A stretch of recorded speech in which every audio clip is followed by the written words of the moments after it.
controversy in the port city surrounding two Confederate statues in downtown Mobile. Yesterday, we told you some residents were upset about the removal of Admiral Raphael Semmes' statue, while others showed comfort. Today, protesters spilled into the streets of downtown calling for another monument to be taken down. NBC 15's Laura Barczewski was there with the protesters all day. She joins us now in the studio with more.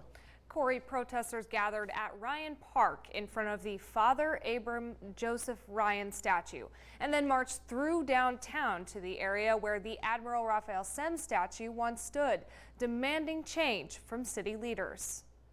We need change! We need change! Protesters say it's time for these Confederate statues to come down and be placed in a museum. We should have to keep looking at that. Our new generation don't even want to see that.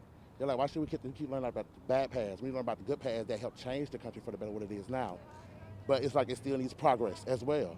You have countries like Germany, they don't have statues of Nazis over there.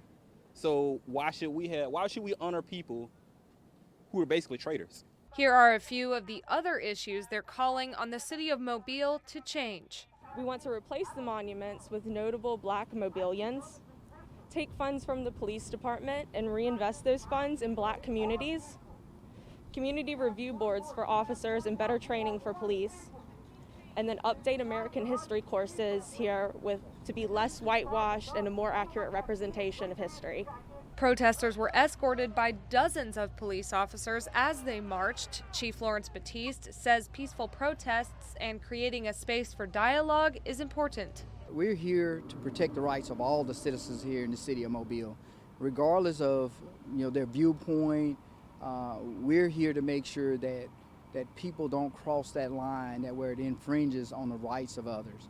And so we'll always stand in the gap. It's the oath that we swore.